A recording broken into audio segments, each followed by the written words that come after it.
Hello and welcome to the Rob Burgess Show. I'm of course your host, Rob Burgess. On this, our 124th episode, our returning guest is Ash Burgess. You first heard Ash Burgess on episodes 16, 26, 27, 39, 58, 63, 77, 86, 91, and episode 82 also featured regular guest Jonathan Fowler of the podcast. Most recently, she was on episode 100, in which she turned the tables and interviewed me.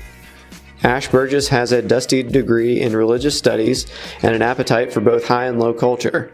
She strives to celebrate the best of every season with her young children. Follow her on Instagram at www.instagram.com/Ash Burgess. That's ASHBURGESS. And subscribe to her YouTube channel. I'll put the link in the show notes. And now on to the show. Welcome to the Rob Burgess Show, by the way. Oh, thank you. Sorry, were you saying that to me or to the... You're the only one here. But yes. Also to the people listening. Well, in their minds, they can hear us too. Thank you. So we should probably explain what we're doing. Well, right now we're eating clam chowder that I just made using a recipe from Chrissy Teigen's new cookbook, Cravings 2. And we're also crossing off an item from our fall bucket list because one of the things I put on there is that I wanted to learn how to make at least one new kind of soup. I think I'm going to have to up that because we've actually been doing such a good job crossing things off our list that I'm going to maybe have to add some more to the list. So I think I might have to learn how to make a couple of new kinds of soups since we've already done this one. And it's worked out so well. I feel like this really just tastes like Thanksgiving in a bowl, doesn't it? What about it says Thanksgiving to you? I think there are two things about it that say Thanksgiving to me. Thing number one is that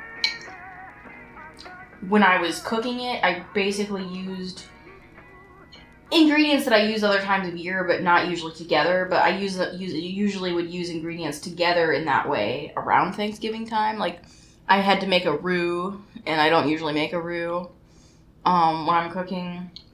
And now, what is a roux? Explain that. It's just kind of like a toasted flour, sort of a base for a soup or a gravy. And I pretty much only do that for Thanksgiving when I'm making the Thanksgiving gravy with the toasted flour, and I kind of start my gravy base with that.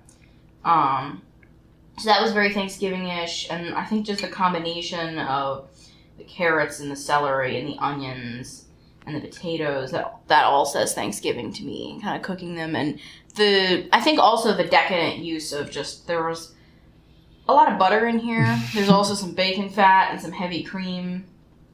I do use butter pretty regularly, but I don't normally make bacon that often, and I pretty much never cook with heavy cream. So that definitely says Thanksgiving to me. I think beyond all that, for some reason, my family always, and my original family, by which I mean my original set of parents before divorce and everything, would always have clam chowder on the holiday table. So for Thanksgiving and Christmas, and they didn't make the chowder themselves; it was from a can. But we never had clam chowder any other time of year. But so to me, it's like a Thanksgiving or a Christmas holiday table side dish. But also the other soups that you make are generally clear soups. Yes, and I mean, there's a couple of reasons for that. I mean, like I mentioned before, I don't usually cook with that much heavy cream, but also I tend to be suspicious of cloudy foods. So this was actually really an adventure for me to cook this because I don't usually cook cloudy foods. And this is, clam chowder, what is cloudier? And I also don't really cook that much seafood. So to make a cloudy seafood dish was really, striking out in new territory for me. I was honestly surprised you suggested it. I got the cookbook, and... Which cookbook? It's the Cravings 2. It's Chrissy Teigen's new cookbook, which I was really excited to get because I have and love her first cookbook. And for some reason, though, and I don't know if this is intentional or just coincidental, or maybe it's just the mindset I'm in right now, but I feel like a lot of the recipes in this book kind of were making me think more of the holiday table. Like, there were a few things. Maybe it is just because there are a lot of, cravings. They're very decadent type of recipes that I wouldn't necessarily think of making at normal times of year. But there's definitely a lot of things that I was kind of thinking, I'll test this out, and if it's good, this could be, on for Thanksgiving or Christmas or something. But anyway, so like I said before, learning to make at least one, but now I'm going to say at least 2 new kinds of soup was on my fall bucket list. So we're crossing that one off. And deliciously, I think, if I do say so myself. Although I think you'd be a better judge because I'm obviously biased. Although I don't know, because am I biased because I made this, so of course I think it's great? Or am I more likely to be very critical? Because that's what I always tend to do, I feel like. You'll always tell me I shouldn't be so critical because I'll serve you things and I'm always like, but this should have been different. Or, but something went wrong. And you're always telling me I shouldn't tell you. And that you wouldn't know. Isn't that right? Yeah, but I feel like I have a less refined palate than you do. But with, however refined your palate is or isn't, what do you think of the soup? It's delicious. Good. So I suppose you could say we're crossing 2 things off our bucket list now because we are eating the soup that I made and we're also filming this episode, which has become kind of a tradition for us. 3rd year in a row. Yeah. I think at the 3rd year mark we can call it a tradition. The 2nd year, you could say it's the 2nd annual, but that feels a little weak because it's like, it's really just the sequel. Now it's like we've really established a pattern. How could one not leave something off? We're talking about the splendors of autumn and there are so many of them to explore. I feel like it's impossible to cover them all. But this year, I think that we have a good focal point, which is that we're kind of talking about all the items that we have on our fall bucket list. That kind of gives us a focal point and will help us to remember what to talk about, rather than just trying to being like, okay, let's talk about the splendors of autumn. Go, This gives us a good place to jump off from.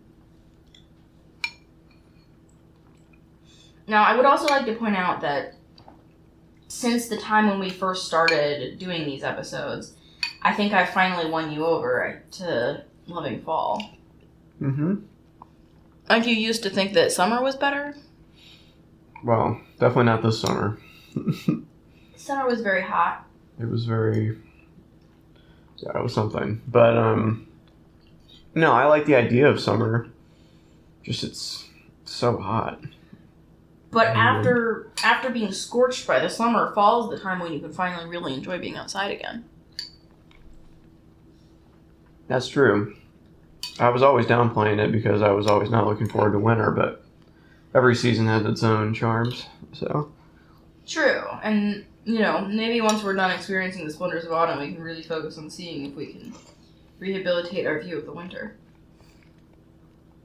I think those, hats, those hats that, people wear in Alaska and Arctic Circle? Just the ones that cover, more of your face and ears? No, a light, you wear, a halo around your head. It's one of those sunlight hats. I was not aware of that. Yeah, they had those. Are you saying that we need one of those to feel better about the winter? No, I'm just saying that's one option. Okay, because I don't know. I'm not in any way proposing that we do this. I'm just saying that is one way that people... I feel like, though, winter's honestly gone down in my esteem ever since I realized that most of the Christmas season happens technically in the fall. That was always the thing I kind of held on to about the winter. I was like, but at least it's Christmas time. And then I realized that, yes, Christmas Day. At Christmas Day, you've technically crossed into winter, but pretty much the whole time leading up to that is really just the grand finale of fall. So, would you feel better if Christmas was in February, though? No, because I think that... Or March? What about March? No, by March, I'm just desperate for it to be the spring. I think there's a reason that March is, when spring break happens, and people, fly away to a warmer place, so they can imagine that springtime one day will actually come. But I understand what you're saying, because January and February, it's oh my god. But...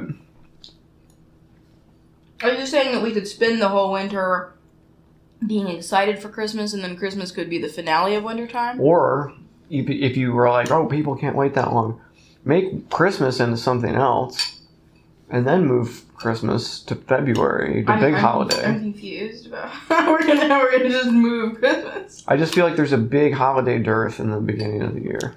Well, not really if you think about it, though. It's just that some of the holidays are like less, celebrated. I think I'm saying culturally there's New relevant. Year's. There's pretty much one holiday a month, all the way, from now through, because even, we've got Halloween, we've got Thanksgiving, then Christmas. After Christmas, there's New Year's. Mm-hmm. After New Year's, there's Valentine's Day. But Christmas is situated near the equinox, though. Yes, but I'm just saying, Christmas and New Year's are pretty close together, but still technically Christmas is December, then January has New Year's, February has Valentine's Day, and March has St. Patrick's Day. So there are other holidays. They're just less there are less family meals and presents and things like that really make the other holidays more exciting, maybe. But Christmas is a much bigger holiday than St. Patrick's Day. Yes, I'm just saying St. Patrick's Day still exists. No. So does Arbor Day. I think that St. Patrick's Day is slightly more celebrated than Arbor Day. It has beer, so that helps. Yeah. But let's go back to the fall bucket list. Okay.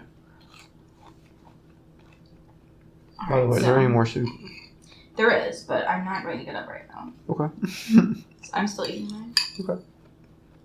I feel like whenever we eat with our kids, I'm always jumping up and down, and I never get to sit and eat. Because every time I'm about to start eating, one of them wants something or needs something, and then by the time they have everything they want and need, I'm finally sitting down to eat my food that's almost cold, and then of course they're done eating, and they can't seem to just sort of wait around after they're done eating. They need to be immediately serviced. So that's the one exciting thing about having put them to bed before eating dinner tonight, is that I'm totally not getting up until I'm done. But you're welcome to serve yourself. No, I can wait. I'll just drink this. Do you want to talk about the beer then? Yes, getting back to our list. Every year we try some pumpkin beers. Mm-hmm. So this right here is a Samuel Adams Pumpkin Ale. It says roasted and malty with pumpkin spice notes. And then in the bottom it says ale with pumpkin and spices added. I feel like they always, with these pumpkin beers, have to add more pumpkin and more spices in the end to make them taste as pumpkin-y as people want. That can go wrong, though. We've tried some pumpkin beers that are not good. Mm-hmm. I feel like it's hard to get the right balance of pumpkin flavor and spice flavor.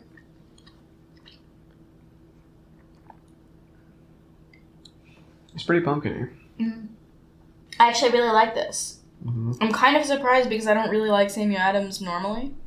Samuel Adams is good for flavored beers because the regular Samuel Adams is such a blank slate. I think, in my opinion. I do like their cherry wheat, come to think of it. I'm saying it's kind of like rice is in cooking. It doesn't taste anything itself, but you add other things to it and it takes on other flavors well. So you think it's excellent at absorbing the other flavors? Or at least not in any way. It doesn't. It just serves as weird. A base. Okay, Like I see what you're saying. Blank canvas, kind of. But I like this because, like I was saying, I think that some of the pumpkin beers I've not liked. Mm-hmm. It's because, either the pumpkin to spice balance is off. Like, they're too pumpkin-y and not enough spice, or they just taste like a bunch of spices. But this tastes really like pumpkin, but also like I'm getting that nice hint of spice. Mm-hmm. Mm.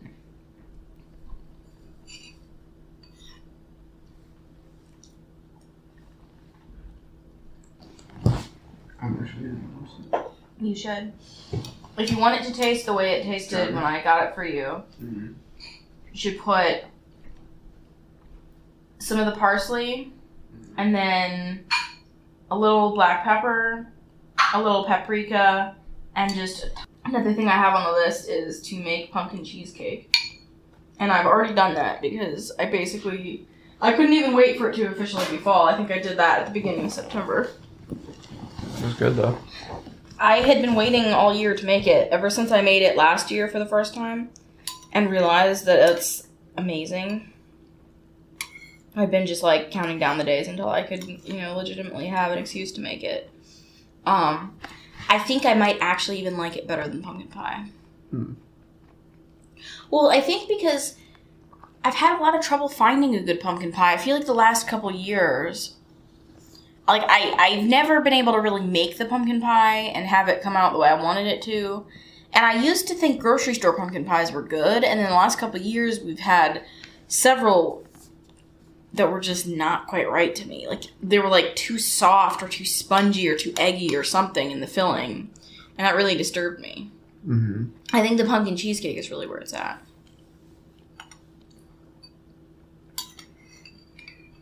I don't know, what do you think? Could you give up pumpkin pie for pumpkin cheesecake? Sounds like an unfair bargain. Why is that? I don't want to give up either. I don't mean give up, I just mean as far as, like, the star of the Thanksgiving dessert table. Could only be one. There could be more if you're having a larger Thanksgiving, but assuming that we're talking about the Thanksgiving where I'm cooking all the food just, like, inside our house, there's probably only going to be one.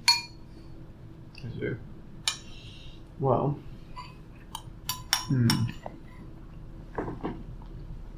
I guess I'd have to go with the cheesecake. I'm glad you think so. Yeah. I feel like this is a good choice. Mm-hmm. Only because pumpkin pie is so often not ideal. This is exactly what I was just saying. Like, the ideal pumpkin pie is amazing, but sometimes you have a pumpkin pie that's just sweet potato pie, I think sweet potato pie is fine. I just mean when the pumpkin pie itself is not right. Like, the crust is wrong, or no, butternut squash pies. Isn't that what they make instead of? I don't know what you're talking about. Have you ever heard this? I've never had a butternut squash pie. Really?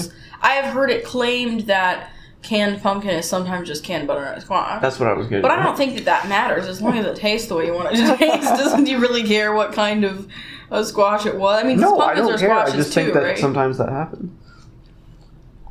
But no, and there's the fantasy where you take the real pie pumpkin and you, like, cook it down to make it into the pie material, and then you make it into the pie. And I have never been able to get that to come out anything but terrible. I mean, it's probably just that I'm terrible at making pumpkin pie. Like, I clearly have not... Somebody's grandmother probably is, like, does amazing at this or something. Yeah, no, there are other... Like, my Aunt Carol makes a really good pumpkin pie. Just out of, like, a straight pumpkin. I don't think she makes it out of a straight pumpkin, but I'm just saying, whatever she does to it... Yes, people do. I'm saying there are people out there that can make an amazing pumpkin pie out of a straight pumpkin, and I think that's the fantasy. The fantasy is that you go to the store and you get a pumpkin. Or, even better, you've grown it outside in your own personal pumpkin patch. And then you have the pumpkin, and then you, like, cut it down and you roast it or steam it or whatever, and then you, like, pulp it, and then it, like, turns into the pie. And in the fantasy, you do this all kind of, like, on the day. Mm-hmm. Wow. But that's another thing that's really doesn't work for me, because I do not like warm pumpkin pie. I think it's the most disgusting thing. Really? And I feel like people always have this thing where they want to have the warm pie come out of the oven, like, you know, you're eating Thanksgiving dinner and the pie is baking, so then the pie comes out and it's like fresh pumpkin pie. And to me, that's, like, so bad. You just like it when it's cold and hardened? Yeah, I only like it when it's cold and hardened. I think that's partially just something about the pumpkin pie itself. Like, I just don't think it tastes good warm.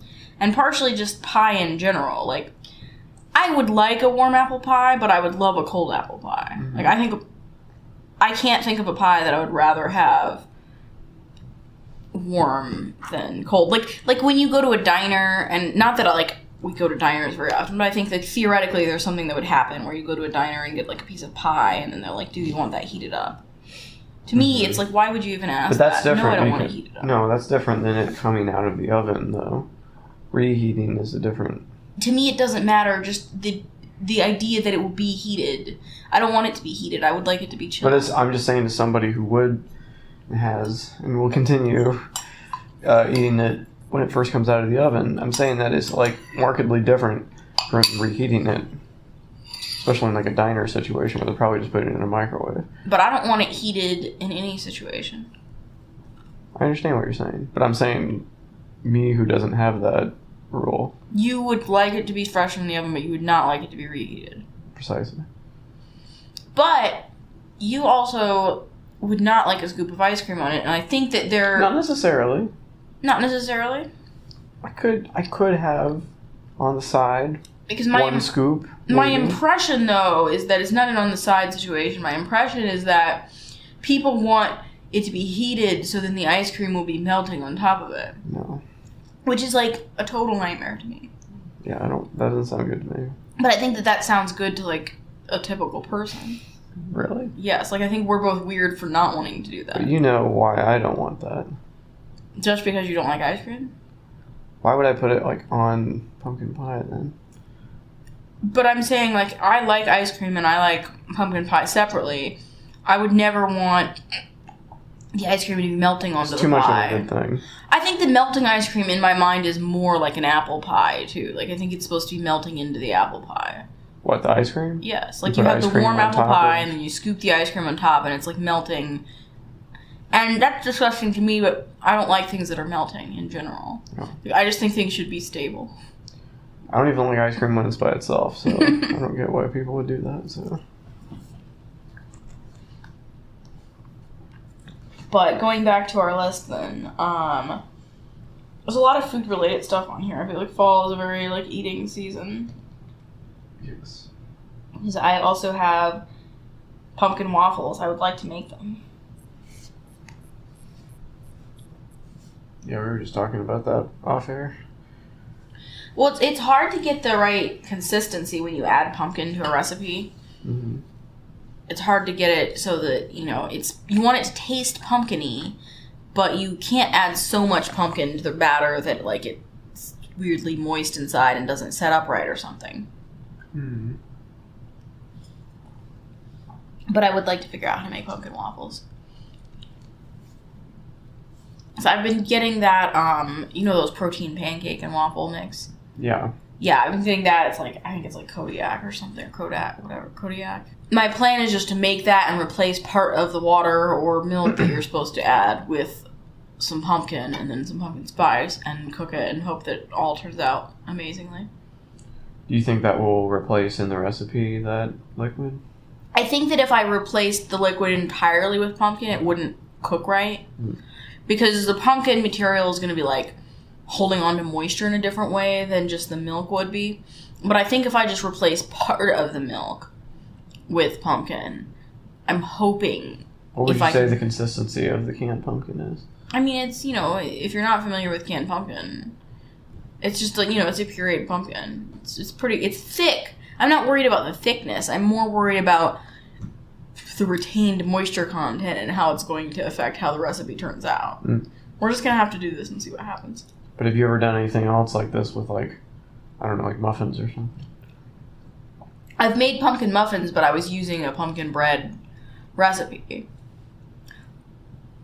I've tried to make pumpkin pancakes before, and they've never quite turned out how I wanted them to. And that's why I'm worried about the moisture being an issue and somehow bumping the recipe off. Mm. But I'm hopeful that if I limit the amount of pumpkin, I can make this work. Mm-hmm.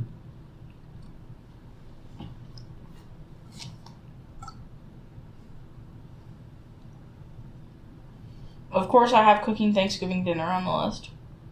Mm-hmm. What are you most excited for Thanksgiving dinner? Oh my. What a question. So many things. They all work together though, so. Yeah, it's hard to pick just one. True, and I definitely think we've talked about this in previous episodes. Mm-hmm. We don't necessarily have to go there unless there's like a new addition to the table. Nope, I still like Thanksgiving food. still on board. I think we should manage our expectations for how much our kids are going to eat. I always do. I think But I think that Harper's finally at an age where he might eat more. But I doubt Emerald will want to eat much. Probably not. She'll take a couple bites and be like, no. Now that I've said that, though, she's going to surprise us and she's going to be like screaming out for more turkey. So we'll see what happens. Another eating related thing. Well, I guess this isn't really eating. This is drinking.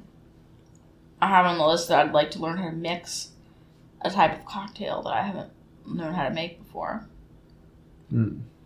I think I want to go with the Negroni. Just because that's making Markle's favorite cocktail. It sounds good. What's in it? Let us look this up and find out. Gin. Campari. Sweet red vermouth. Grapefruit bitters. Ice. And orange twist for garnish. I assume there's other recipes that are, slightly different. Where do you get grapefruit bitters? Probably from the liquor store. Makes sense. I think they have all kinds of bitters there. Huh. But that could be good. I mean, I love a good sidecar. Yeah, sidecars are good. It's got to be my favorite cocktail. I think that it's called a sidecar helps because it looks like a good name. Mm-hmm. And it always makes me think of that episode in Gilmore Girls where Emily Gilmore decides that Lorelei's favorite drink should be the sidecar, even though she always drinks martinis. I think Emily's trying to set her up with somebody, and she thinks that the sidecar sounds more... I don't know if it just sounds waspier or, more sophisticated or what her thinking is on that. But anyway, she's like, you'll have a sidecar. You've always drank sidecars. She's like, no, I've never in my life had a sidecar. But sidecars are actually really good, though. What's in a sidecar? It's, I just knocked something over. I like them, too, but I don't know what's in them. It's an orange liqueur type of a drink. I believe a cognac. Surprising. I don't usually like dark liquor. I've started to come around to dark liquor once I realized I like it in mixed drinks. I just don't have any need or desire to drink it straight up. Yeah. But I had a Manhattan a few weeks ago. Remember when we were at that pizza place? Mm-hmm. And it was really good. Was that whiskey? I believe so. Mm-hmm. And some cherry and whatever else they put in there. But that was really good. Very strong, but very good. Mm-hmm. What other mixed drinks are there that you could make? I mean, you could make anything. But what would you want to make? That's pretty much it. I'm not... Nothing? I don't know. I don't really have much else in mind. I like a gimlet, but I already know how to make those. It's pretty much just lime juice. Those are good. Yeah. I really like citrus kind of mixed drinks. Citrus helps everything taste better. Mm-hmm. What's an old fashioned? I'll have to look that up. I believe it has... Bourbon, maybe? Bourbon, ice. I think there's a cherry garnish. Mm-hmm. That sounds right.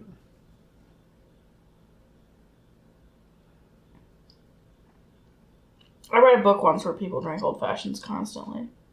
What book was that? It was called American Wife. It was kind of... Let me see if I can explain this the right way. Is this Curtis Sittenfeld? Yes, and it was basically supposed to be a book about Laura Bush, except not Laura Bush. It's like a fictionalized version of someone who's very much like, but not Laura Bush, in a situation very much like, but not exactly like the situation Laura Bush found herself in, as far as marrying into the Bush family and then ultimately becoming First Lady. But anyway, when she's visiting not the Bush family, they were the Blackwells in the book. When she's visiting the Blackwell family in the family compound, they would always drink old fashions. But bourbon, bitters, a sugar cube, and club soda. Which to me sounds really not that good. But maybe it is. I mean, having not tried one, I'm really in no position to judge. I don't really think it would be my jam necessarily, but... I think I really like the idea of mixed drinks more than I actually end up liking mixed drinks. I was just about to say, what percentage of your liking is like the name and the like accessories? I like the accessories. Like, I like the process of mixing the drink, and then you're holding the drink, and you're, you know, I feel like that's all. It's like fun. It's more fun than just kind of cracking open a beer. I think that's pretty fun. Would you like another beer, Luke? Beer's got such a tarnished image. I don't think beer has a tarnished image. I think, especially now with how popular the idea of going to like a craft brewery or something is. Craft brewery, but such disdain for your just regular old beer, you know? I mean, you have a disdain for regular beer too, don't you, in a way? I don't consider that beer. So you don't have disdain for bad beer. My days of drinking natural light are over. That's what I'm saying. So you have disdain for that. But there's a person out there who considers that to be beer. I would rather be straight edge than drink that again. I wonder if there's anyone who's straight edge now that just had a bad experience with Natty Light. Just like, this is gross. Why do people even like this? Anyway, family costumes. Another item on the list. Harper is very concerned about that. He's very concerned about it because he keeps changing his mind about what he wants to be. Mm-hmm. And he keeps asking me if he can be more and more elaborate things. And at this point, we need him to actually commit so we can go ahead and, like, you know, make the costumes happen. Yes, let's discuss family costumes. Harper's very concerned with wanting to be some kind of a vampire bat, I think, at this point.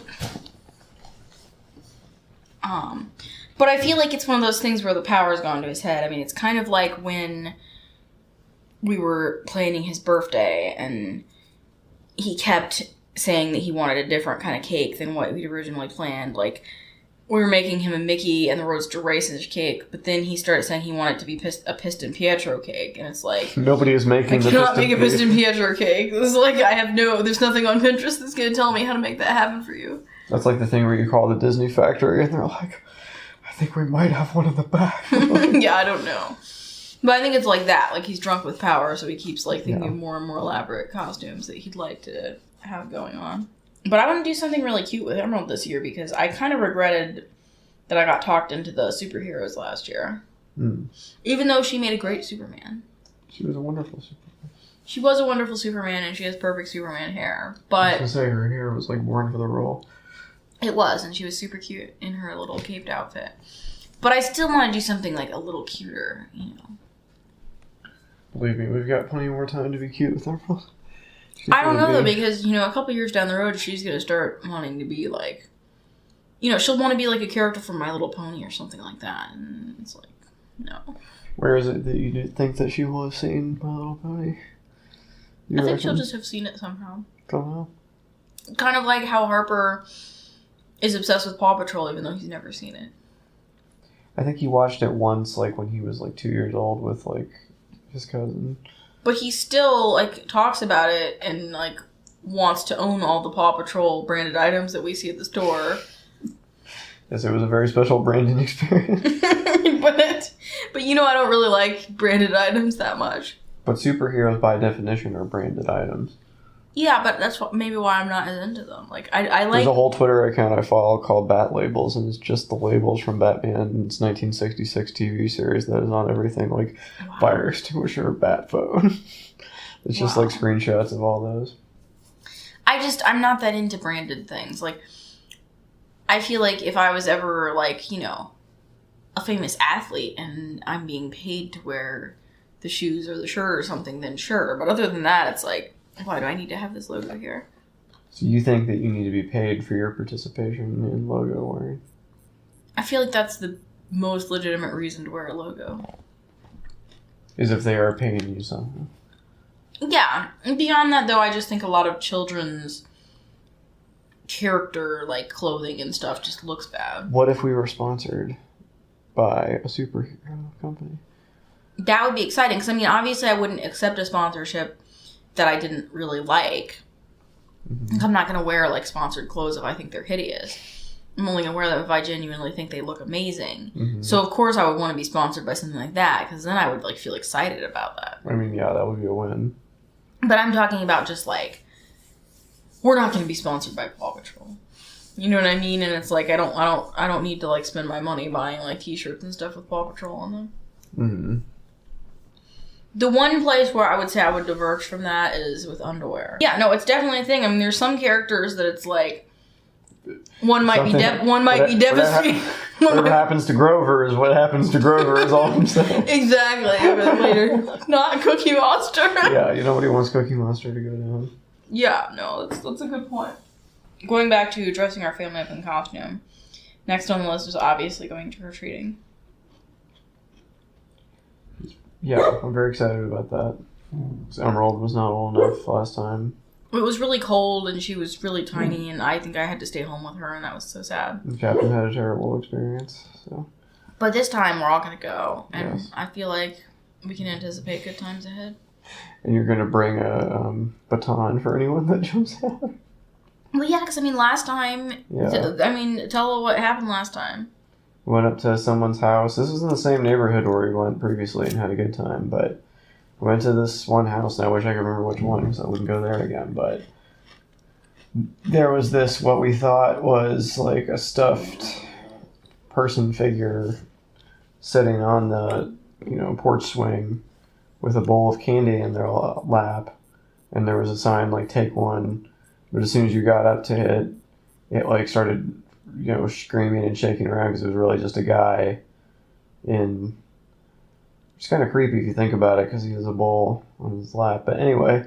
Well, it's also just creepy in the sense that, like, it's one thing to do something like that to, like, older kids who, like, maybe would be, like, excited to have gotten, like, a real scare. But you got to be able to read the room and be like, if you have, like, a, like, 3-year-old coming up to you, now's not the time to do something horrifying.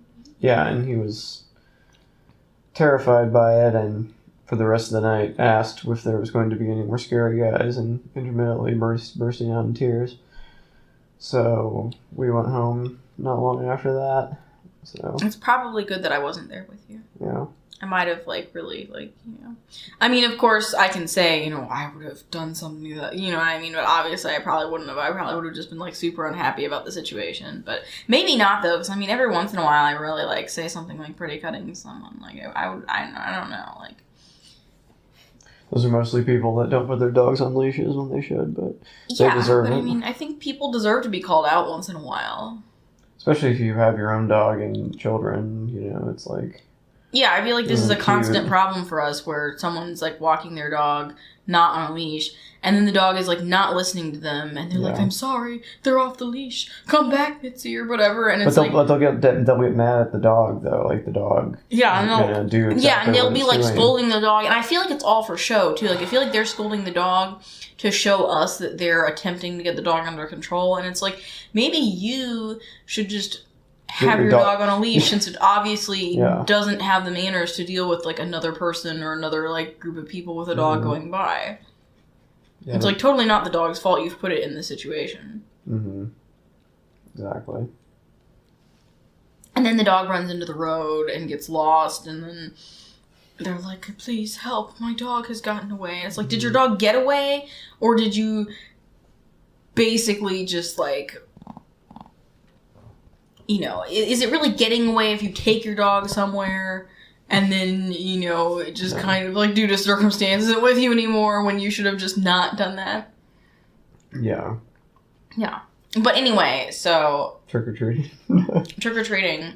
I'm hopeful that we're going to have a good time this year. I think it's a higher probability than last year. I think that we're going to face some ups and some downs challenge-wise. I think the big challenge this year is going to be that last year, Harper was still young enough that we could kind of just spirit the candy away.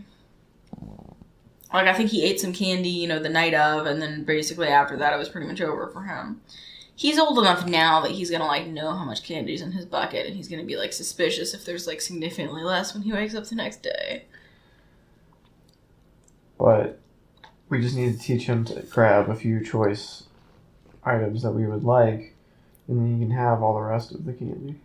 I don't really want him to have all the rest of the candy, though, is my concern. I do think we should teach him to get and even more so Emerald, because she's too young to eat the candy. We really should focus on making her go for the candy. I think the technique I'm going to do is to be like, Oh, let me help you there, bro. Yeah. Let me help you grab this Twix. Twix. The most delicious of all the candy bars. Was that a full-size Skittles right there? Oh my goodness. Is that what you want? Yeah. Because I definitely feel like, and of course, everyone has their own decision-making process and their own, choices. But I've deeply questioned who our son is and what his taste is with some of the choices that he's made candy-wise. He's like, in the past. oh, banana Laffy Taffy, don't mind if I do. So many Laffy Taffies in the basket. Yeah. And they're so many of those pleasing little color. Those little dum-dum lollipops. Yeah. And those little, the Mary Janes or whatever, those the black and orange wax paper things. Things like that it's like, I saw you reach past, a perfectly fine Tootsie Roll to pick that thing up. Mm-hmm. So yeah, we should definitely try to, with Emerald we can definitely help her, but with the captain, maybe. Didn't you jokingly say that we should make flashcards? You're like, I wasn't sure. Although we could just show him some pictures of, good candies to go for. Just to kind of plant some ideas in his head. I know what his options are. Yeah. I think that's not a bad idea. Now, of course, beyond trick-or-treating, we have visit a pumpkin patch, obviously, on our list. Mm-hmm. I'd really like to visit a couple different pumpkin patches. Sure, that can be arranged. Yeah, there's so many of them around here. I'm hopeful, too, this year. I feel like it's really green out. I feel like sometimes you go to the pumpkin patch and everything is just, brown and shriveled away. And it's, not very picturesque. I feel like we have a good chance this year of having things look good. Ooh, and another thing I'd like to do this year is go to a trunk-or-treat. See, I'm surprised by your enthusiasm for this, because you've never, ever talked about doing this before. I just think it wasn't ever convenient to go to one before. Now, to do a trunk-or-treat, do you also have to, lift your truck open and give other people candy? We're going to have to look into that, because I'm not sure if I actually want to do that. I was kind of thinking we could just go and trick-or-treat at the other people who set their trunk up. I wasn't really picturing I didn't know if it was us- a pitch-in and it's bad form just to show up with a plate. we should probably investigate that, because it might be. I don't know how that works. If it's a church, though, I don't think they would get that mad. I mean, you know what I mean? My impression is that it usually is a church, and that it's probably church members mostly who are operating the trunks. But you're giving people, a safe place to do this. Exactly. So I think they expect people from the community that are not there operating a trunk to come. But yeah, we should definitely check. I just don't want to get there and be like, so where's your trunk? Yeah, the trick? Well, we haven't vacuumed this out in a few weeks. Call it a haunted house. Ooh, I don't know. What's that? It's so scary when we... What's that behind the toolbox? Oh no! Yeah, I don't know. I don't know if it's not quite scary enough in there to pull that off. Mm. I also put in here that I'd like to go to an outdoor movie, although I feel like the sun is setting on that idea. That may have to be a dream for next year. But I kind of thought it was something we could do in October more, and then all the parks seem to only have been showing outdoor movies in September, and now it's just over. And I get that it's super cold at night now, but it was too warm at night a couple weeks ago. It's true. Maybe we can go to the drive-in before they close for the season. Mm-hmm. In the ultimate fantasy, somehow our kids fall asleep, and then we can watch a better, different movie after their movie ends. That would be amazing. Well, because I think drive-in, you usually get to see 2 movies. And I feel like they usually play the family movie first, and then they play something a little... I hesitate to use the word edgy, because that seems a little generous, but a little not as family. Less for kids. Yes, possibly. I think they play the less for kids thing next. So I'm saying, theoretically, if we could just get them to fall asleep during the kids' movie, we could do that. I feel like they'll be too excited during the kids' movie, and they'll not sleep. Mm-hmm. But we can, look into that. Apple picking's on the list, and we've already crossed that one off. We did. I don't think we talked about that yet. No, we didn't. We went apple picking, and it was glorious. Yeah. It was the perfect day. It was cool, but not too cold. Mm-hmm. And it was not too sunny. And there were like red apples everywhere on the trees, and the leaves were all green and lush, and the grass was all green and lush. I felt like I was like living inside of a fantasy.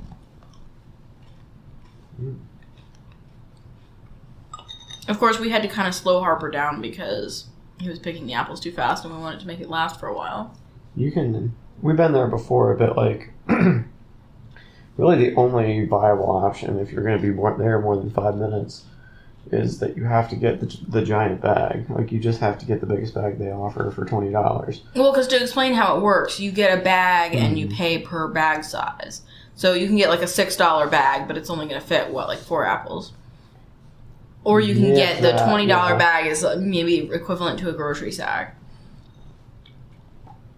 So you kind of get the bag, and then you fill your bag, and then you pay, at the end, in case you, before the end, I think, want to go back and grab more bags or whatever. But yeah, so I mean, we had to kind of slow him down, so we didn't want to exceed our 1 bag, but we wanted to like be apple picking for a little while.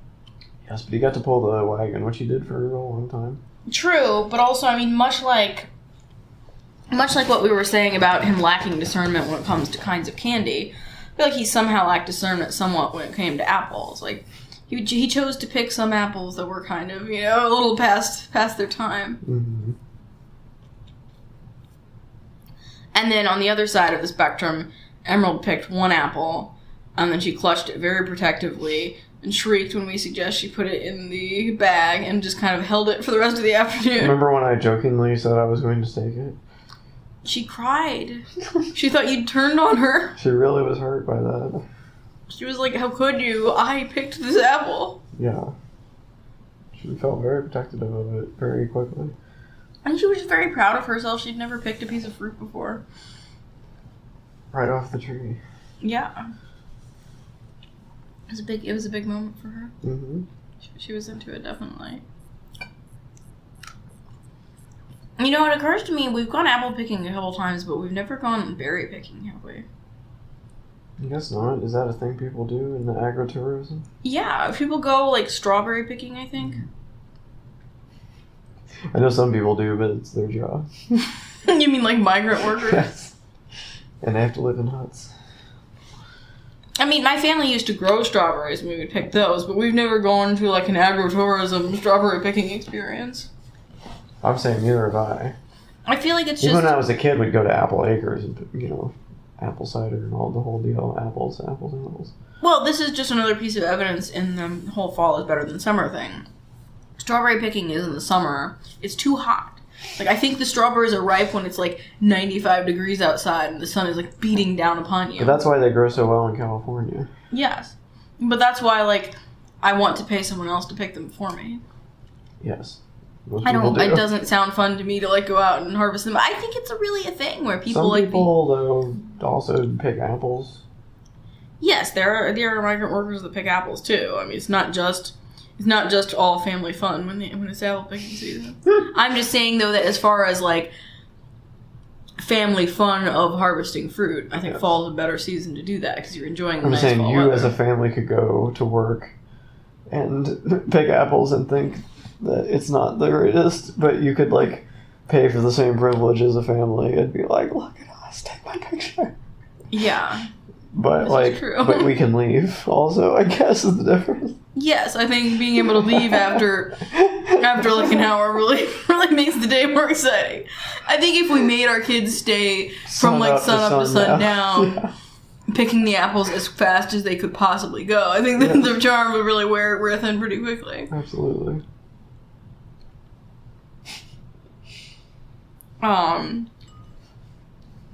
But still, I thought the apple picking was a very big success this year.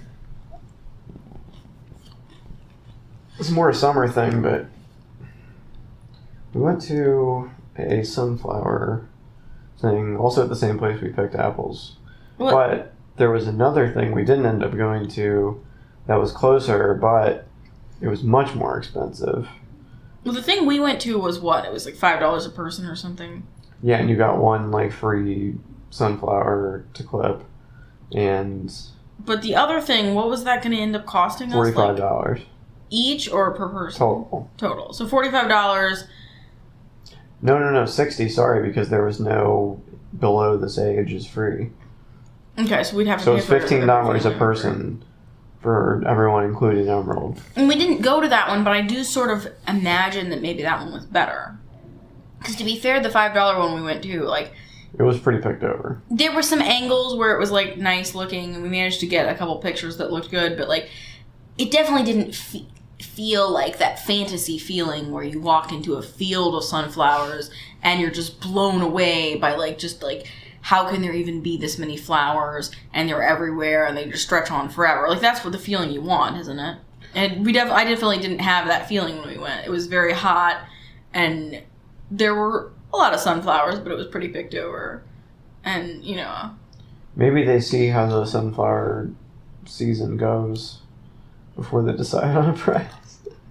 I was also thinking, though, the more expensive one was later in the season, which I think the one we went to pushed their sunflowers to be ready. Like, I think they planted them sooner to be ready sooner.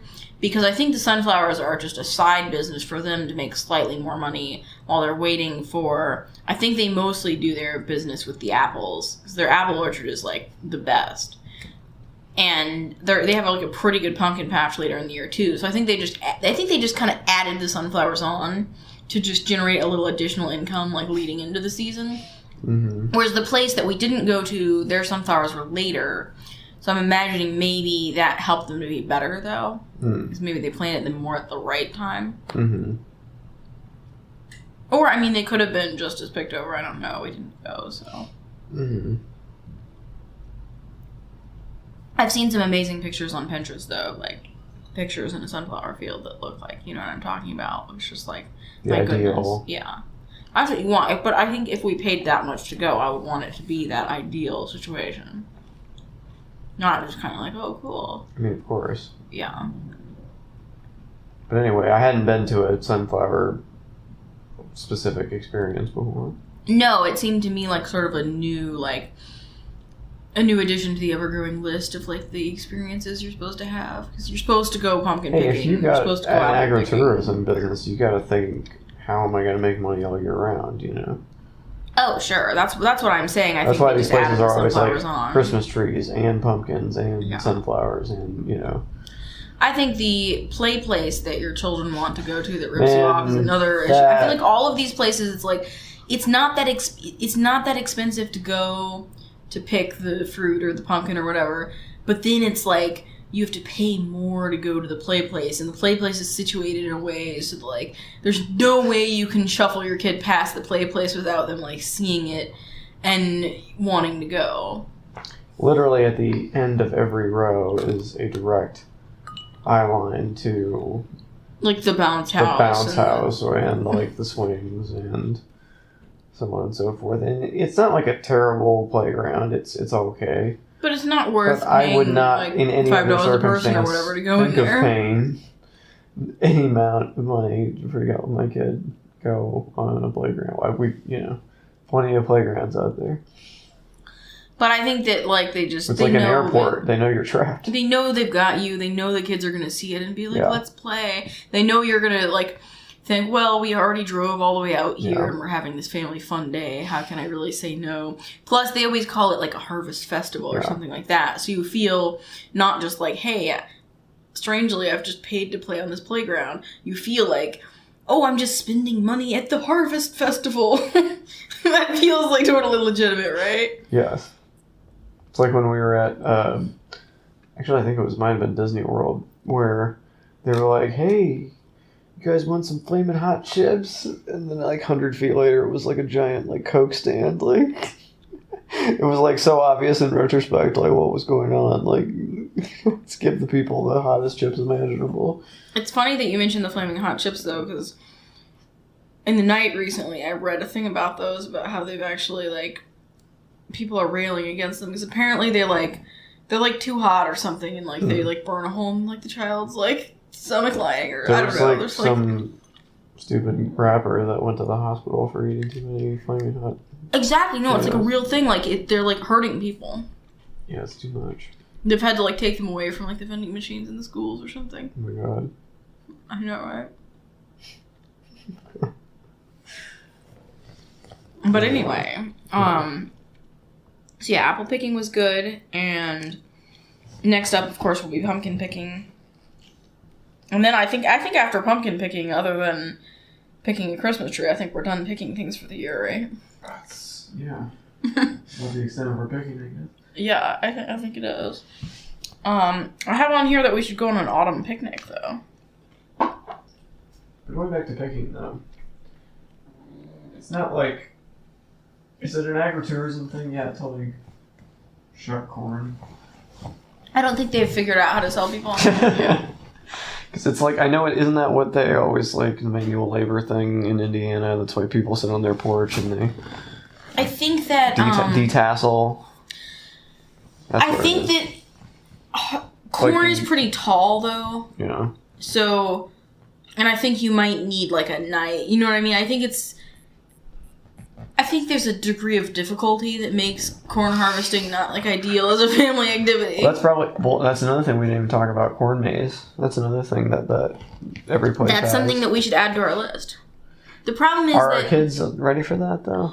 No, well, because I looked at a corn maze recently, and it said that it was ideal for children over 12 or something. I think here's the thing. You can go to a really difficult corn maze that's for, like, older kids, and it's hard, and you might get lost, and you're going to be in the corn maze for a long time. And obviously, with 2 very young children, we don't want to risk something like that. But the only other alternative is to go to, like, a super easy corn maze that we still somehow will have to pay to go to, and it'll just be like, why are we even here? Mm-hmm. So I feel like, yeah, we're not quite ready for the corn maze. But it's definitely... I think the corn maze is as close to corn shucking as we're going to get as far as agritourism. That's the corn component. Anyway, go on. I don't know. Something about corn? No, but before the corn. I was saying that we are going to go on an autumn picnic, hopefully. Yes. Well, Harper's very obsessed with the idea of the picnic basket. He wants the one that looks like, the traditional, like, Yogi Bear picnic basket. And so do I, honestly. The only thing that's stopping me is that those are, like, strangely very expensive.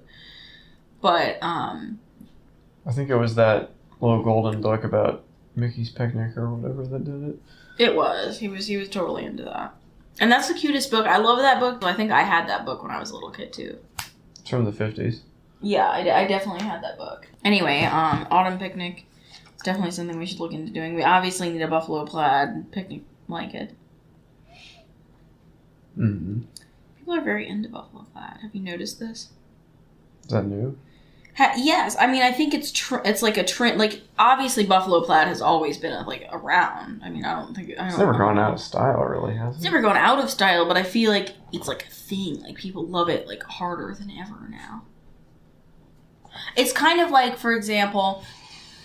on Teen Mom 2, there's a character who used to be really into cheetah print, and she had, like, a lot of cheetah print stuff, like clothes and, like, decorative items in her house, and, like, whenever someone would, like, buy her a present, you know what I mean? Like, her dad bought her, like, a diaper bag, and it was, like, cheetah print, like, of course. And, you know what I mean? Like, she was, like, super into cheetah print. Now she's replaced that with buffalo plaid. Like, now she has, like, an unusual amount of buffalo plaid in her house, and she, like, wears buffalo plaid a lot. But it's, like, a thing. I think buffalo plaid is just, like, happening right now. It's one of those things where it just feels so right to people right now. It's really... Possibly someone that, like, has, some kind of a degree in, like, fashion patterns could, like, explain to us why it feels right to us right now. And I don't even know why it does, but it just does. I mean, doesn't it feel good to you? Like, you imagine feeling, like, comfortable in, like, a buffalo plaid shirt, don't you? I love a buffalo plaid shirt. See? I had a plaid shirt, but it ripped. I know. I'm very sorry that happened. Yeah. It was a sad day. It really was. Or what about, like, a buffalo plaid blanket and you're, like, outside on the porch or the patio or whatever, you're in your outdoor space and it's just, like, a little chill is in the air and you kind of snuggle the blanket around yourself as you clutch a warm drink and you read your book? Mm-hmm. This is the kind of thing that people that love fall want to do. Which brings me to another item on our list. We're going to get some furniture and some string lights for our patio. Mm-hmm. Making it that much closer to us living out that fantasy. Yeah. Another thing that we could add to our list just to cross it off would be visiting the Animal Encounters barn. Oh, you mean because that's what we did today? Yes. We visited the Animal Encounters barn at Conner Prairie. We encountered several animals. Captain really encountered them? Well, yeah, but I mean, it's good that we went and did, any outdoor activities we want to do. Not only are they most enjoyable now, but we might not be able to do them when winter really sets in around us. It's true. We didn't make it to the Apple store, though. Oh, and every time you say Apple Store, of course, for a second I was like, Apple Store? I don't need We didn't go to the other Apple store either. But. No, but you mean we didn't make it into, there was a store there that sells various apples. But we didn't need to do that, though, because we went apple picking. I think the Apple Store is for, like, when you want the fresh... Bag of apples. Yeah, freshly, they're, somewhat freshly picked, and I think they're also going to be varieties that you can't usually get. Because that's a really good thing about this time of year, too, is that there's so many varieties of apples that you can get now that normally aren't available. Mm-hmm. And some of them taste a lot better than the normal, boring apples at the store all the time. I read somewhere that Red Delicious is now not the most number one. I think it's like Macintosh is taking over. Interesting. I'm definitely a Granny Smith fan, though, if we're talking about the most typical apples. I like Granny Smith, too, but a lot of people think it's too tart. I love tart things. Yeah. I think most other apples are too sweet. And also, I don't like when apples get mealy. And a Granny Smith only gets mealy if things have gone really, really wrong. They're usually nice and crisp and tart. Mm-hmm. But it is nice being able to have, some variety of apples around.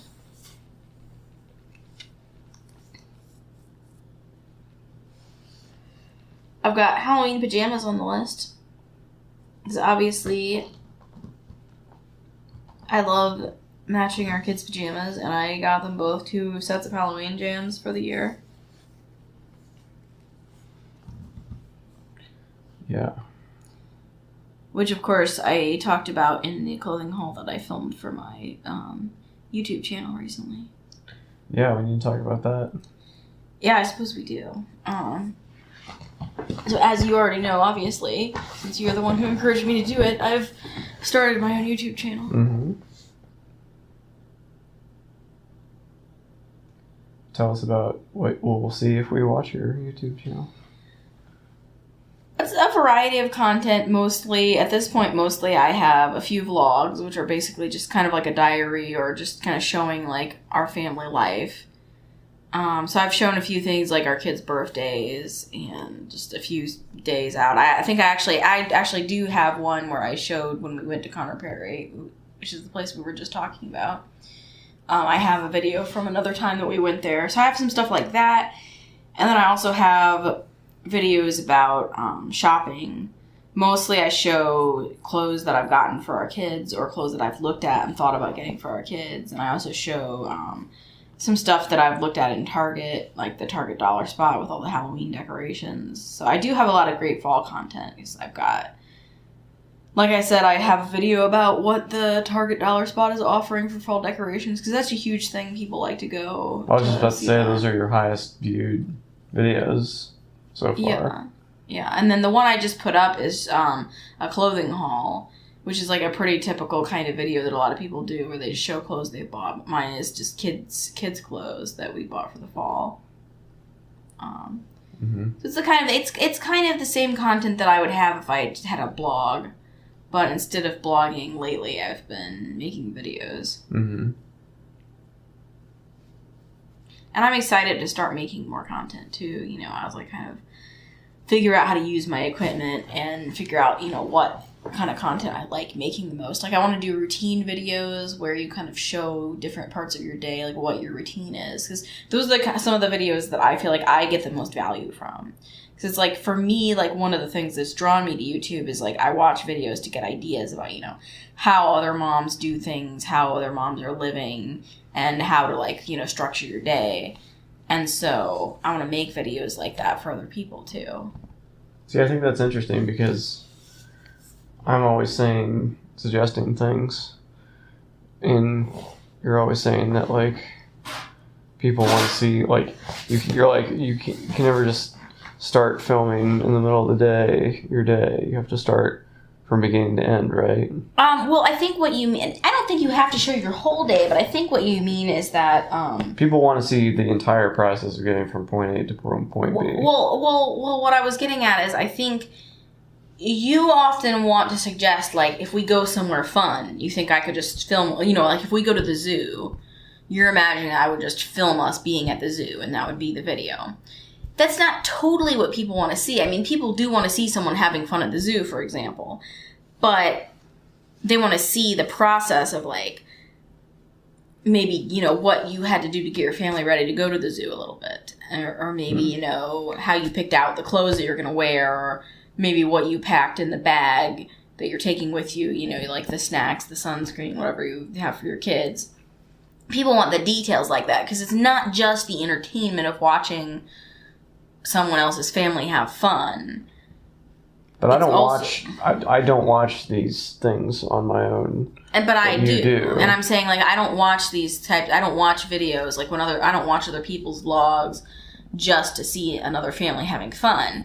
I watch somewhat to see another family having fun, but more specifically because I want to see, you know, how other people are living and kind of get ideas for how to do that. And it's more like how to do this, like, as a mom, like, because I'll see something that another mom does on the video and be like, you know, I should remember to do that. Like, you know, you see something another mom packs in her bag and think, you know, I should remember to always pack snacks, or I should get that specific water bottle or that specific cooler or whatever. Or even just, you know, the way that another mom kind of deals with her kids and wrangles them and does things like that, like how she talks to them and how she does things, that can kind of give you ideas. And then also, I think, just to see someone who, even if they're not saying that they have it, like, all together, if you see someone who seems like they have figured out how to make a certain event in their life or part of their life run, you know, pretty smoothly, that can be not only to give you ideas of how to do that yourself, it's also just, you know, it's inspiring and uplifting to see content about, you know, people, you know, doing well and, like, creating the sort of lifestyle that they want to be living. And also, I think the aesthetic, like, if somebody has achieved the aesthetic that you want to be living, that also can, like, feel exciting and, like, good. It's, like, it's kind of like the same reason that you like to look at or maybe not you, but it's kind of one of the same reasons that I like to look at Instagram. You know, some of the accounts I follow, I love the aesthetic that they've achieved, and it feels so refreshing and uplifting to see someone whose life just seems, like, organized and, like, nicely, like, put together in that way. Mm-hmm. Does that make sense? Mm-hmm. How is it to be not only a consumer now, but also a creator of that content? It's both exciting and challenging in different ways. I think sometimes when you love something, it's nice to be able to just love something and not feel like you have to produce the thing that you love. But I feel like I have this impulse, and I don't know if this is just a natural impulse to me or if it's something that was instilled in me somehow. But I always, like, whenever I like something, I always think that I need to, like, start making it myself. And it's exciting in a way because, like, I've been for a long time, before I really took the step to, like, start trying to create content, I'd kind of thought about it for a long time and wanted to do it and felt, you know, really drawn into it. And I've been interested in filmmaking in other ways, you know, for a very long time. So maybe it was inevitable that I would end up, you know, getting back into filmmaking again in, like, a different way than what I, you know, maybe originally thought. So it's really exciting, but at the same time, it does somewhat diminish the pure pleasure that you get from looking at other people's content when you're just a consumer of the content and not also a creator. So I think if you're just a consumer of the content, all the content has to do is be pleasing to you. If you're also a creator of the content, it can be pleasing to you, but you're also looking at it thinking, like, you know, what would I do differently? What might I want to do the same? What about this would I like to emulate, or what would I not like to emulate? You know what I mean? So that it colors the way you're looking at the content. I'm sure you feel this way about podcasts. Mm-hmm. Like, before you started having your own podcast, I'm sure you just were able to just purely enjoy podcasts in a way. Whereas now, I'm sure you're more critical both of, what you notice a podcast doing not as well, but also maybe what you see them doing that you think, like, I'd like to do that, or, just... Also, you have more of an idea of what's going on behind the scenes. Mm-hmm. Then it destroys kind of the seamlessness. It's kind of like... When I was a little kid, I wanted to be a movie star. Like, I'm talking, like, little, like, when I was, like, 6 or 7. Mm-hmm. I thought, like, around the time that I first, like, saw, like, Home Alone and Macaulay Culkin, and he was, like, a huge movie star. I wanted to be a movie star. And a lot of my reasoning behind that was that I kind of thought that when you were in a movie, you just... they made, like, the set and everything, and they got all your costumes together, and they got all the cast, and you memorize... And I thought you would just memorize the whole script, kind of like being in a play.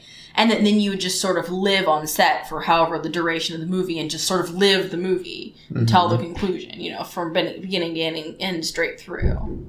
That was kind of my concept of, what it would be like to be in a movie. Mm-hmm. So really when I said I wanted to be a movie star, it was like I just wanted to live inside the movie. Because I didn't really have any concept or perspective on what the behind the scenes of making a movie would be like. To me, it was just like, to make a movie means you get to live in the movie. And I think that can translate to how we look at, social media content as adults, too. Because it's like, if you're just consuming it, like, you look at someone's Instagram and you just think that's what their life looks like. And you don't really have to be aware of, like, whatever's going on behind the scenes, whatever they did to, like, curate that life or that photo or, like, make it all look right, together for their feed. But once you start creating it, you can never not be aware of that again. So not only are you aware of that when you're making your own content, you're always going to be aware of that too when you're looking at other people's content. And you're not able to lose yourself in the content the way that you would otherwise, is I guess what I'm getting at. Does that make sense? Well, yeah, I mean, also your content is your life. Yes. Which is different than if you're making, like, fiction or something. You know what I mean? So it's like everything is grist for the mill. I don't think everything is grist for the mill, though, because I feel like that's another thing. I mean, as a creator, you're even more aware than ever of the fact that even though if your content is your life, it sort of projects the idea that you're just like, everything you do is content. But really, as a creator, you're very much aware of the fact that there's a lot of stuff you do that's not content, that you're never making, you're not doing it to be content, and you may never be showing it to anybody. Sure, but if you do anything worthwhile, you're always going to be like, should I?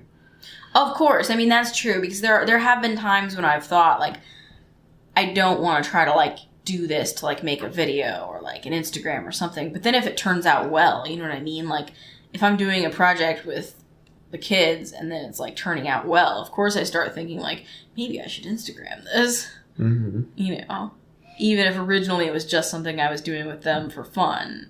If it's like, oh, but, or like, they're wearing an outfit and it's cute. So then it's like, maybe we should just quickly take a few tasteful photos of you wearing this outfit,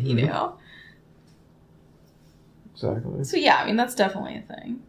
I do think that, like, that doesn't mean nothing is safe, though. I think there's only certain kinds of content that I'm interested in making. You have told us that we have to look good all the time now. That's partially just...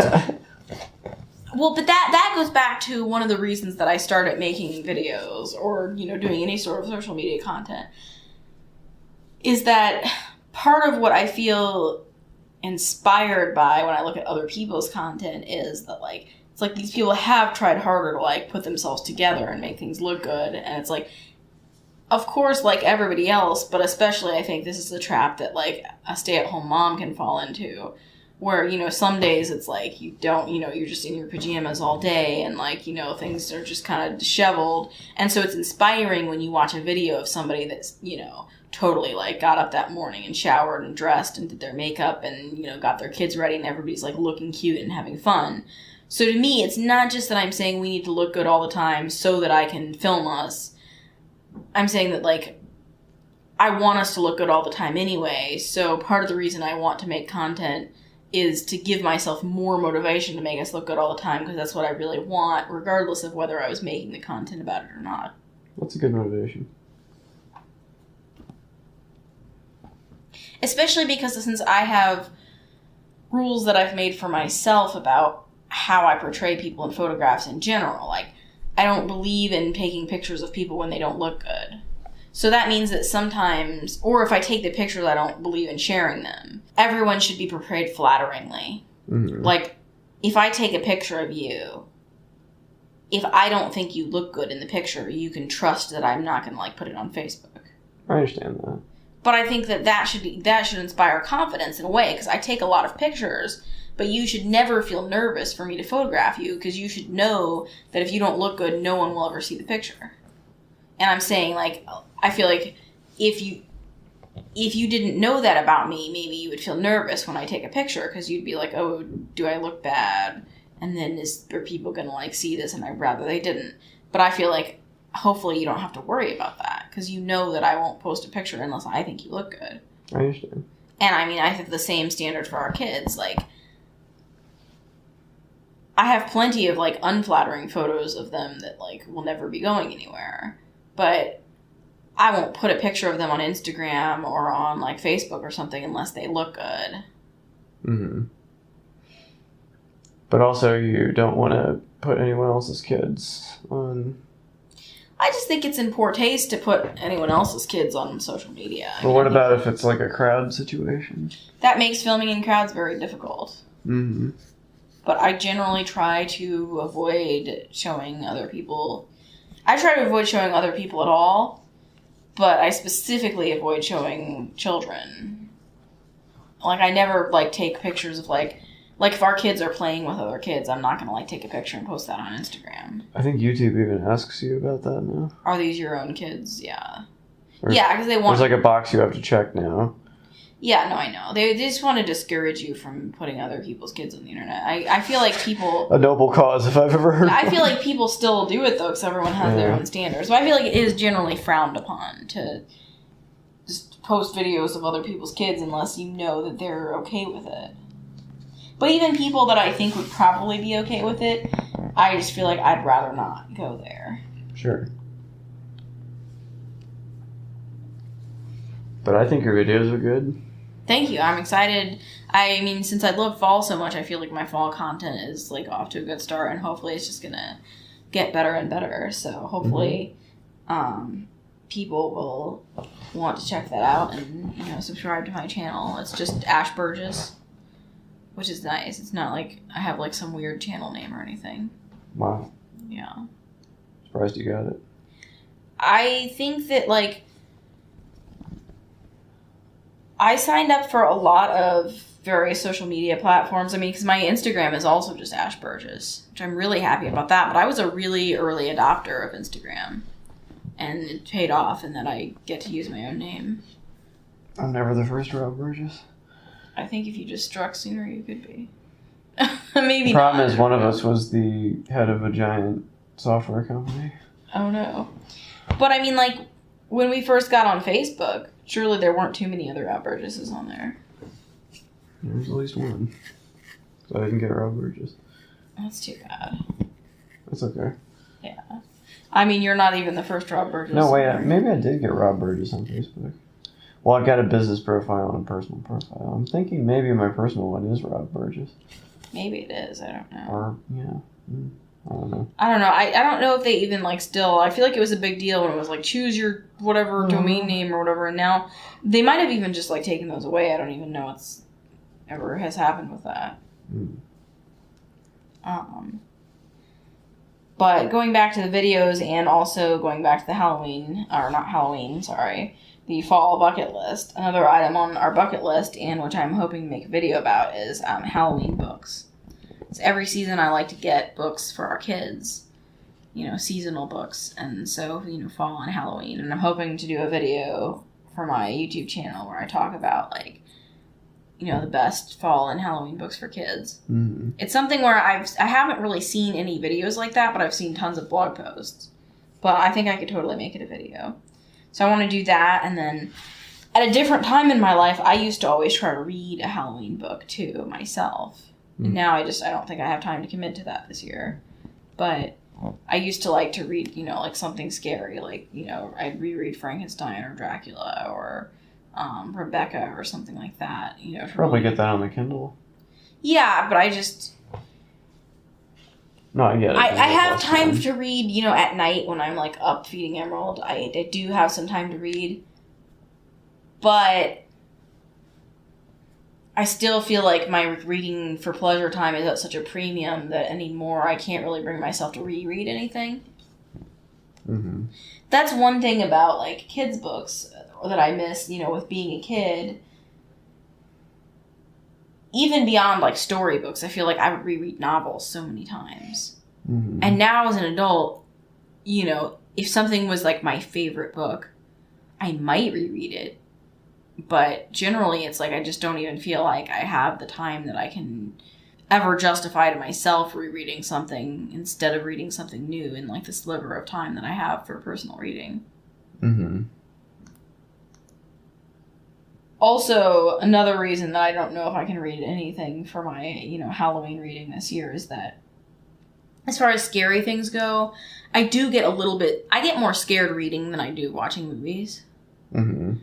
And so I don't know if I want to be reading scary stories in the middle of the night. Because for my middle of the night reading, I have to find things that kind of hit the sweet spot between. It has to be engaging enough to keep me awake, Mm-hmm. but still relaxing enough that as soon as I'm able to go back to sleep, I can. I don't want something where it's like engaging and keeping me awake, and then I'm like laying there shivering in the dark for like the next hour instead of sleeping, and then I like miss my time to sleep. Yeah. But someday I will return to my own, you know, Halloween reading. Or fall reading. Autumnal things count too. It doesn't have to just be Halloween. I feel like we focused a lot on Halloween here because obviously that's like a huge thing for us, but we do like other aspects of the fall. Mm-hmm. Enjoying an outdoor fire is another thing I'd like to do this year. I feel like we've avoided fires. Well, I really miss fires though, because there's been other times in my life when we spent a lot of times around a fire. Both like at another time in our life, we used to spend a lot of time like at not like campfire because we weren't camping, but you know, an outdoor fire. Just, you know, hanging out with friends, and that was good times. And also, you know, in my earlier life, like in my childhood, I spent a lot of time around outdoor fires, and those were some good times too. It's just, we don't have our own fire pit where we live now, and that kind of is holding us back. And then also with like tiny kids, I feel like it's usually I think to have a fire once it's already dark outside, and by then they're usually in bed, and since we don't have our own fire pit, we can't like just leave them to go to the fire pit. And I also kind of worry about like smoke and stuff if I'm like holding like a tiny baby like right beside the fire. Like, so it just hasn't really worked out as much lately. Mm-hmm. But theoretically it is something I'd like to do. Yeah, babies don't really like large fires. Yeah, maybe. Maybe not. Another thing I had on my list is going to an Oktoberfest, and we've already crossed that one off. We've been to a German fest. Yeah, I mean, sorry, I guess I was thinking Oktoberfest. Was that a German fest or an Oktoberfest that we went to? I feel bad and like a little racist that we don't know. We should definitely. It's not that bad. Oktoberfest is still German. Right? I think that yes. I think the thing we went to spell it with a K instead of a C. I think the thing we went to was a German fest. Sure about that?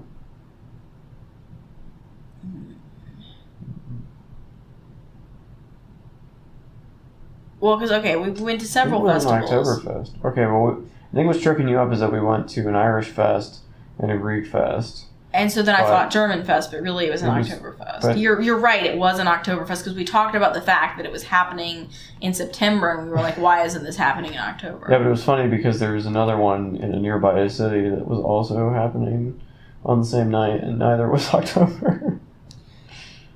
Yeah, I'm a little bit confused about... Does Oktoberfest not equal Festival of October? Maybe it's like once the equinox or whatever, the 21st or, you know, whatever it's fall, first day of fall, it's like open season. You know, that's a good point. Maybe it is actually more of a beginning of fall festival, not an Oktoberfest. Mm-hmm. I thought I saw her movie. Mm-hmm. Yeah, no, you're probably right. That probably explains it all. Mm-hmm. So it's like a name of a month, so you think? Yeah, exactly. It just sounds like, okay, this should be a fest that's happening in October. But anyway, we went to one already, and... Still not October. We had some criticism for the music, because I think it said it was going to be polka music, but then... Then they started playing, like, Mighty Mighty Boss tones, and, like... Which is fine, I think they just had polka-ish instruments, because they had an accordion and some kind of, like, whatever the brass, like, section that they had going on was. There's there's a lot of instrumental crossover between polka and, swing revival and ska music. You know what I mean? But like, anytime you get a brass section... It didn't feel as polka-ish as I think what we were promised. I mean, of course, when I hear polka, I am imagining it's going to be like Polka, Polka, Polka, that band headed up by John Candy. Well, they did play one song, not John Candy, but in Groundhog Day, the song that they play when Bill Murray's coming out to Pennsylvania Polka, Pennsylvania Polka. Yes, but I think that's what I'm gearing up for when someone tells me I'm going somewhere to hear polka.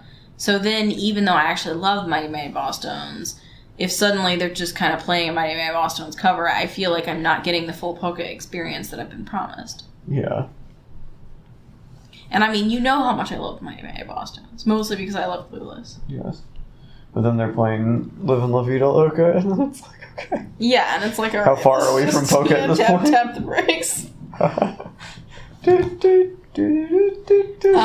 Moving on. We want to go visit those bones. Do you know the name of the bones at the Newfields? Funky Bones, maybe? Yes, that is the name of the bones at the Newfields. It's a famous... I guess you wouldn't call it a single sculpture. Is it a sculptural installation? Yeah. Outdoor installation. It's a kind of a giant, sort of funny-looking skeleton, and you can walk around on, like, the different bone pieces. And it was featured, in case any of your listeners have ever seen the movie, what was that very sad movie, The Fault in Our Stars? Yes. It was featured in that very sad movie, because that book and movie are set in Indianapolis. Because I believe, does the writer still live here, or did he just used to live here? John Green? He still lives here. Yeah, so anyway, that book is set in the area, and there's like a sad part with those bones. But anyway, I think that we've been wanting to get out to see the bones anyway, and what better time than the Halloween season to see something involving bones? Definitely. And the Newfields is super nice. It's got like a huge outdoor space to visit all kinds of like gardens and stuff, so excited to see more of that. Mm-hmm. Alright. What else did you want to talk about when it comes to the Splendors of Autumn? What have we talked about, or not talked about on your bucket list? We've hit up most of the items on here, I think. We haven't really talked about, of course I have, watching spooky movies after the kids are in bed. We've talked about spooky movies a lot in the past on the podcast. Mm-hmm. What, if you had to just off the top of your head say, what's like that Halloween viewing that you're most excited for this year? I don't know. We need to get on that. We've been doing pretty well. I feel like last weekend we accidentally fell asleep while we were watching Stir of Echoes, and then it felt like maybe not successful. But I feel like the weekend before that we somehow watched like 3 movies. We did? Yeah. I thought we just fell asleep watching Jurassic Park. No, we watched Jurassic Park, but we also... Yes, we didn't totally make it through Jurassic Park. I don't think we made it through Jurassic Park 2 either. No, but we did see like several other spooky movies, didn't we? What? I remember thinking we had seen them, just because I can't remember what they were. Doesn't mean they didn't happen. It's not a good sign that we can't remember what they were. Oh, Piranha? Yes! That was good viewing right there. But what else? Not just Piranha, right? There was one other movie that we saw. What? I don't know. I don't know, my brain has like gone to mush, but... Lizzie Borden. Yes, we watched that Lizzie Borden movie. Lizzie, in fact, was its name. And that was, I was counting that as Halloween viewing. Which I think actually just came out here yesterday. I think so. We got to see it early because you got a screener, which was awesome. I did. You should experience more perks like that. Yeah. I feel like it's good. But yeah, I counted that as a Halloween viewing since I feel like Lizzie Borden is such a, like, I bet there's some people that are wearing Lizzie Borden, like, Halloween costumes. Especially this year. Kristen Stewart was in that movie, yeah. So... Yeah. But even before then, I feel like if you were the kind of person that, like, Tweely sews their own Halloween costume, that would be, like, the kind of costume you might consider. Because it's, like, just, like, it's Halloweenish enough because the story is so grisly and so known. At the same time, though, a lot of people aren't going to know what your costume is, and they're going to be like, what are you? And you're going to be like, obviously, I'm... You know what I mean? Do you see my axe? Mm-hmm. But yeah, I counted that as Halloween viewing. I think that, I mean, obviously tonight, I don't think we're going to have time to watch anything, but tomorrow we need to at least watch something to, like, stay on track. We did watch a little bit of The Office Halloween episodes the other day, though. And that's not spooky movies, but that is, like, seasonal viewing that we look forward to every year. You watched Dawson's Creek? I did. I watched a, like, spooky Dawson's Creek episode the other day. Of course, there's always How I Met Your Mother. Yeah, there's tons of good. Is it Friends? No? Friends has one Halloween episode, I think, and it has Sean Penn in it, and it's, like, kind of sad and, like, not that good. No, but there's lots of shows that I like that you don't necessarily like that have good Halloween viewing, so I can... Like Gossip Girl? You keep mentioning Gossip Girl, and, like, I don't even think that they have a good Halloween episode. I think you're thinking of Pretty Little Liars. They have great Halloween episodes. But no, there's plenty of good stuff like that to look forward to. And then there's some Thanksgiving viewing, you know, around the corner too. Let's not give Thanksgiving the shaft. Like what? Pieces of April. And? Tons of great... Oh, Planes, Trains, and Automobiles, which I think we kind of mentioned before almost. At least we mentioned John Candy before. And then there's great... That was Home Alone. Great Thanksgiving TV, though. Gossip Girl. As you kept mentioning before incorrectly, Gossip Girl has great Thanksgiving episodes. I was wrong. I'm sorry. No, I'm just saying Gossip Girl has some good Thanksgiving. Friends. Great Thanksgiving episodes. But, yeah, I think that's pretty much everything. Is there anything else you want to talk about? All the splendors of autumn. No. All of them? All of them. No, I mean, I feel like we talked about pretty much everything on our list. And I feel like this episode's gone pretty well. Good. Oh, we should know. You know what we forgot to talk about? Wow. We bought some pumpkin spice flavored marshmallows to try. But Never speak of them again. They were very gross. Well, we wanted to have something to try. I keep wanting to say on air, but I mean, obviously we're just, you know, pre-recording this. It's not really on air, but we wanted to have something to try as we recorded. You know, kind of a we taste it so you don't have to scenario, or we taste something pumpkin spice flavored. But they were really nasty. Terrible. It was like eating like a very low quality, like, it kind of like they tasted the way the room smells if you were to burn like a fall scented candle, but that you bought at like the dollar store and that like is not very good, and then it kind of like leaves like a lingering, not like a good smell, but like you can kind of tell that there were some spices involved. That's how they tasted. Bad. Just they were very bad. packing peanuts. Yeah, we should not eat them again. Speaking of eating things, did you put the soup away? It should definitely. See you next time on the Rob Burgess Show.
If you enjoy this podcast, there are several ways to support it.